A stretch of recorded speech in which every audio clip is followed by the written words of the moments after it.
Salut à tous et à toutes et bienvenue dans votre canal Be in Math. Aujourd'hui, la séance, ça sera sur arithmétique dans N.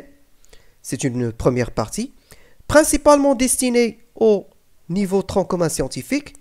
Elle est ouverte à tout le monde si vous souhaitez vous recycler. L'objectif de ce cours, c'est de comprendre la notion de divisibilité dans N, connaître les critères usuels de divisibilité, on va se les rappeler, surtout pour effectuer des décompositions en facteurs premiers. Alors voilà là, une autre notion à maîtriser, c'est la primalité, c'est-à-dire les nombres premiers, et effectuer des décompositions pour trouver justement PGCD, plus grand commun diviseur, et plus petit commun multiple, PPCM, et exploiter justement cette décomposition en facteurs premiers dans les calculs et aussi dans les simplifications pour simplifier des expressions ou de réduire certains calculs. On verra ça soit dans cette partie, soit plus loin, dans d'autres parties. Donc, on commence par la divisibilité. Alors, si on prend deux entiers naturels A et B, avec B non nul, on dira que B divise A, et on va noter B slash A, comme ça, donc B divise A, si il existe un nombre entier naturel K, tel que A est égal à B fois K. Dans ce cas, vous allez dire que B et K sont des diviseurs de A, et aussi que le nombre K également divise le nombre A. On va dire aussi que A est multiple de B s'il existe un nombre K, tel que A est égal à B fois K. Dans ce cas, A est multiple de K et de B. Dans les deux cas. Donc, il n'est pas uniquement multiple de B, mais aussi il est multiple de K. Des deux qui vont le composer. Donc, voici un petit exemple pour mieux visualiser cette définition. Alors, 3 divise 12. Pourquoi? Parce que 12 est égal à 3 fois 4. Donc, 12, c'est un multiple de 3 et de 4. Et 4 aussi divise 12, puisque 3 fois 4 égale 12. Donc ceci signifie, donc cette écriture, 12 égale 3 fois 4, signifie que 3 divise 12, signifie que 4 divise 12, signifie que 12 est multiple de 3 et de 4. Par contre, 5 ne divise pas 14. Alors j'espère que vous avez bien vu qu'on a barré le symbole divise. 5 ne divise pas 14. Parce que vous ne trouverez aucun entier naturel K qui multipliera 5 pour obtenir 14. Maintenant, on va se rappeler les critères de divisibilité. Et c'est là, et ça c'est très très important. C'est très important dans les décompositions. Justement, pour le critère de divisibilité par 12 ou par 2, il suffit que votre nombre soit pair. C'est-à-dire il faut qu'il a un chiffre à l'unité qui est 0, 2, 4, 6 ou 8. Voilà. Pour la divisibilité par 3 et aussi par 9, la somme des chiffres qui composent votre nombre doit être multiple de 3 pour la divisibilité par 3 et il doit être multiple de 9 pour la divisibilité par 9. Là, avant de continuer, je donne une remarque. C'est que 9 lui-même est multiple de 3, puisque 3 fois 3 égale 9. Alors, les diviseurs, ou plutôt tout nombre qui est divisible par 9, sera également divisible par 3. Pour la divisibilité par 5, il suffit que votre chiffre possède à l'unité 0 ou 5. Alors là, je signale au passage que si déjà ils ont 0 à l'unité, ils sont déjà divisibles par 2. Alors, pour les autres, non.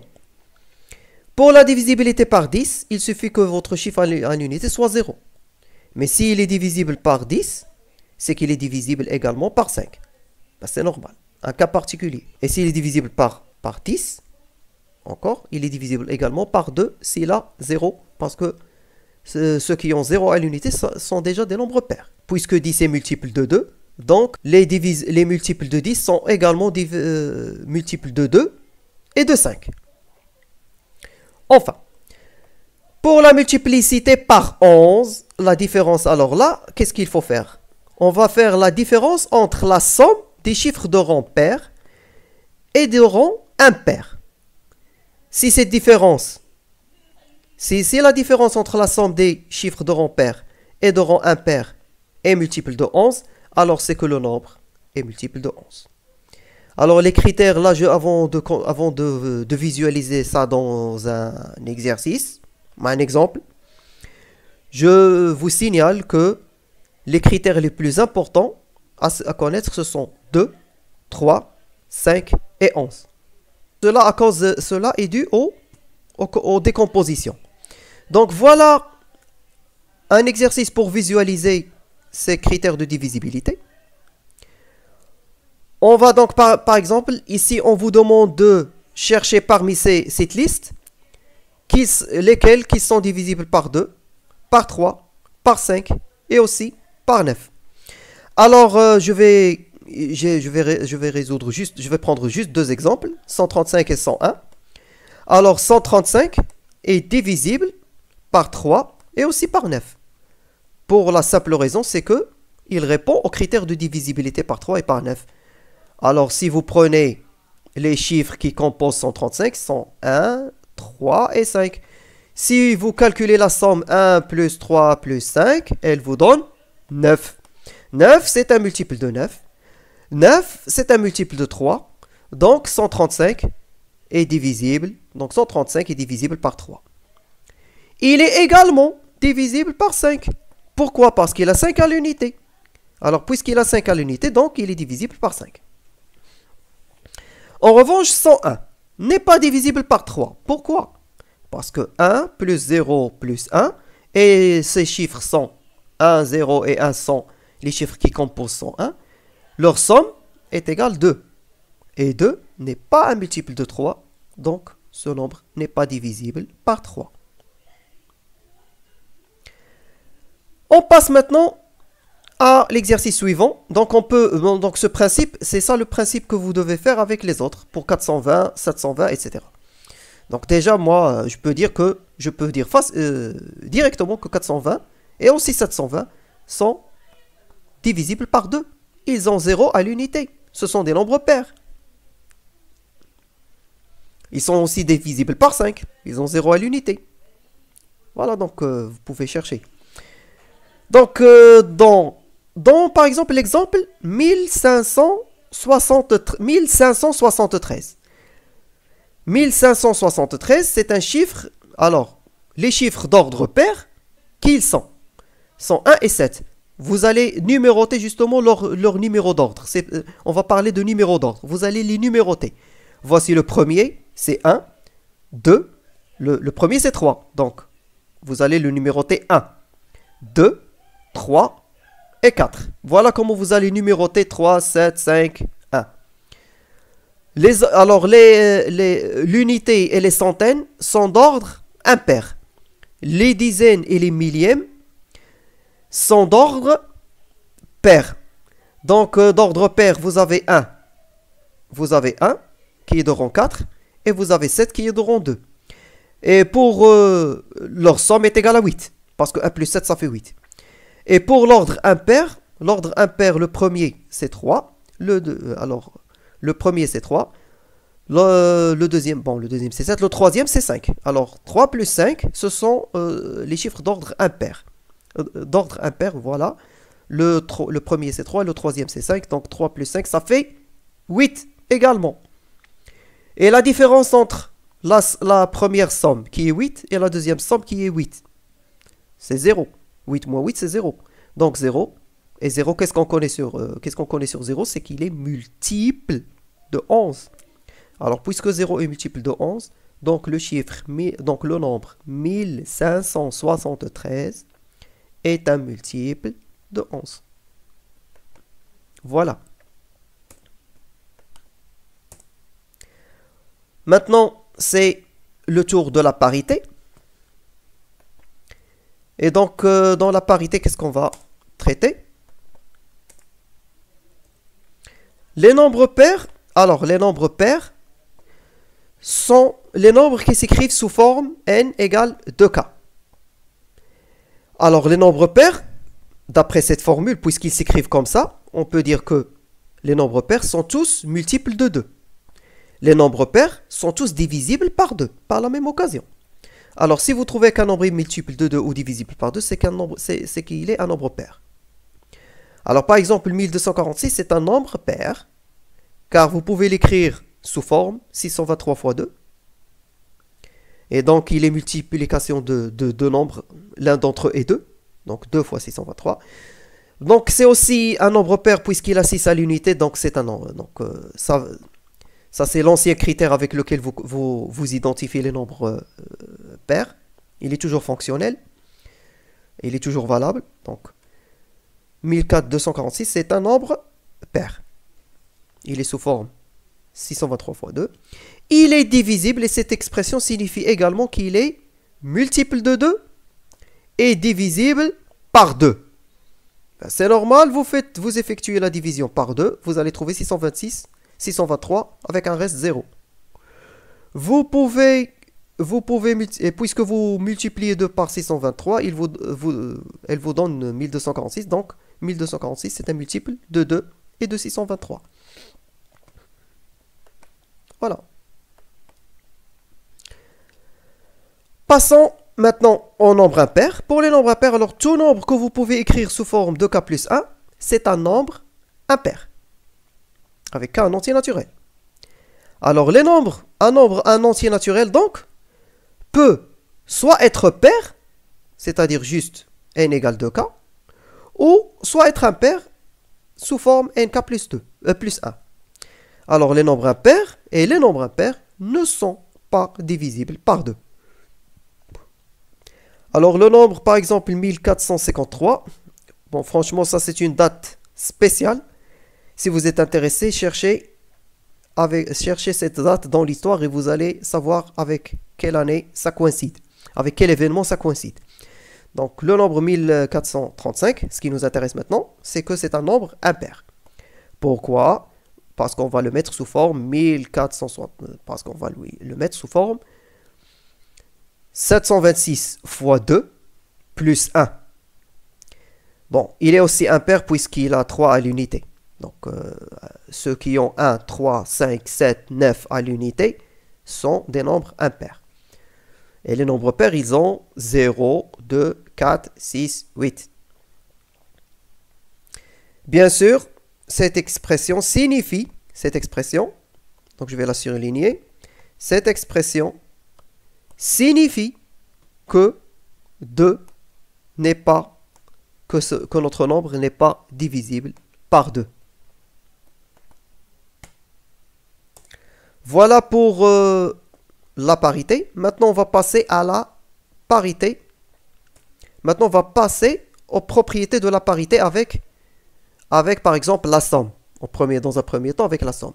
Alors, si A est pair et B est pair, si nos deux nombres A et B sont pairs, leur somme est paire. Si l'un d'entre eux est impair, la somme est impaire. Si par contre ils sont tous les deux impairs, alors AB est pair. La somme A plus B est paire. Pour montrer ceci, si les deux sont pairs, alors A va être égal à 2K1 et B va être égal à 2K2. C'est ça la définition de la parité. Vous n'avez plus donc qu'à factoriser par 2. Vous obtiendrez donc 2 facteurs de K1 plus K2. Or, K1 plus K2, c'est un autre entier. Un autre nombre entier. Il vous donne un autre nombre entier. Donc, A plus B s'écrit sous forme de 2 multiplié par un nombre entier. Celui-là. Alors, 2 par un autre nombre entier. Et là, qu'est-ce que vous reconnaissez d'après la définition? C'est bien l'expression, ou plutôt la forme avec laquelle on reconnaît un nombre pair. C'est la forme d'un nombre pair, donc A plus B est pair. Alors, sur le même principe, si l'un d'entre eux est impair, bon, on va supposer que A et B peuvent jouer le même rôle. Vous pouvez tout simplement les inverser et vous obtiendrez toujours le même résultat. Alors, si A est impair, B est pair. Alors A va s'écrire sous forme de K plus 1. Donc je vais surligner avec deux couleurs différentes. Pour le A, vous avez 2K plus 1. Pour B, vous avez, alors pour B, vous avez 2K. C'est un nombre pair. Alors la somme, qu'est-ce qu'elle vous donne? La somme qu'est-ce qu'elle donne? 2, vous allez ramener 2K2 à côté de 2K1 et factoriser par 2, donc ça se fera 2 facteur de K1 plus K2 plus 1.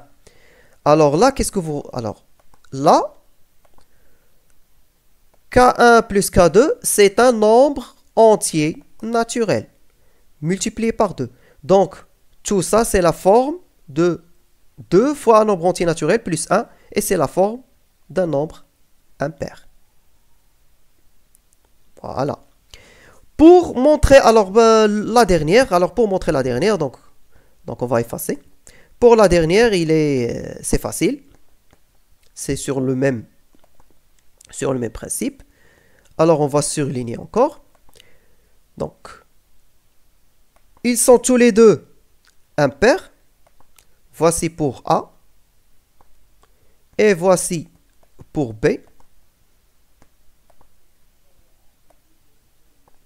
Donc, qu'est-ce que vous obtiendrez? Alors, qu'est-ce que vous obtiendrez tout simplement? Vous avez, bon, 2K. Alors, 2K 700, plutôt je vais surligner, donc en fait, non, en fait. Alors, vous avez donc 2K1 sera ici, et 2K2 sera ici. Alors, vous allez mettre 2 en facteur, ça sera donc 2 K1 plus K2. Et comme vous pouvez le constater également, vous allez mettre tout ça, et comme vous pouvez le constater également, donc 1 plus 1, ça fait 2. Ainsi donc, vous devez, alors, vous obtenez, qu'est-ce que vous obtenez? Ainsi donc, vous obtenez que 2, alors 2 facteurs de K1 plus K2 et 2. Qu'est-ce que vous obtenez? Vous obtenez que 2, vous mettez 2 en facteur et vous obtiendrez alors 2 facteurs de K1 plus K2 plus 1. Et ça, c'est un autre nombre entier, nombre entier que multiplie par 2.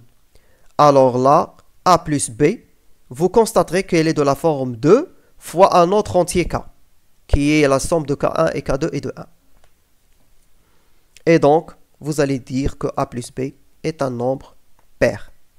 Voilà pour la parité et l'addition. De même, on verra la parité et le produit. Alors, si vous avez deux nombres entiers naturels, si les deux sont pairs, leur produit est pair. Si l'un d'entre eux est impair, le produit est toujours pair. Si les deux sont impairs, alors le produit est impair. Comment vous allez démontrer ceci? On va encore réutiliser la définition. Alors, pour la définition, comme vous pouvez le voir ici, donc c'est très simple, A fois B. Vous n'allez que pour A, c'est 2 fois K1. Donc, je ne pense pas qu'il est... Bon, donc, je vais quand même le surligner. Alors, en vert. Alors, en vert, vous reconnaissez le A. Voilà. Et en rouge, vous avez... Attendez. Attendez donc. Donc, oui, c'est déjà sélectionné. En rouge, vous avez le B. Alors, A, c'est 2K1 et B, c'est 2K2. Alors, tout simplement, qu'est-ce qu'on va faire ici? On va mettre 2. On va utiliser la propriété qu'on connaît, c'est l'associativité. C'est-à-dire, on va garder juste 2 à l'extérieur et on va calculer les autres, l'autre groupe à part, qui à savoir 2, K1 et K2. Alors, sous cette forme, ceci c'est quoi? Alors, ce qui se trouve entre parenthèses, c'est quoi? C'est un nombre entier. 2 fois K1 fois K2, c'est égal à un autre nombre entier K. Donc, AB, dans ce cas, donc AB, le produit AB a une forme d'un nombre pair. C'est pour ça qu'il est pair. C'est pour ça qu'on va dire qu'il est pair. Donc voilà, on efface. Je vais aussi... Alors, si l'un d'entre eux est impair, on va supposer que c'est A. Alors le A... Donc, attendez, je change de couleur.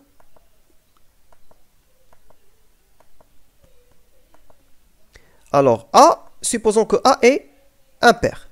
Voilà A. Et B, par contre, il est pair. Voilà. Alors, qu'est-ce qu'on va faire? On va, une fois de plus, utiliser la commutativité de la multiplication. C'est-à-dire, on va, ce 2, on va le mettre en premier. On va le mettre en premier, en première position. Donc, 2, je l'ai transféré. Qu'est-ce qui reste? Il reste 2K1 plus 1 et K2.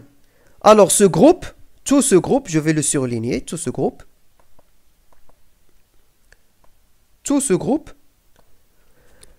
c'est un nombre entier. 2 multiplié par un entier plus 1, multiplié encore par un autre entier, ça vous donne tout ça, ça vous donne un autre entier qui est K.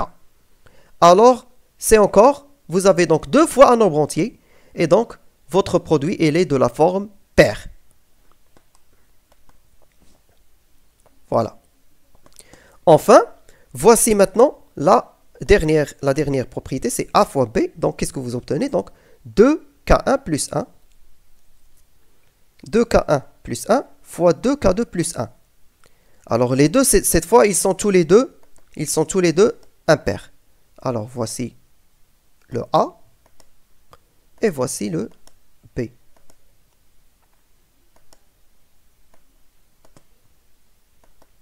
Alors, qu'est-ce que vous constatez donc?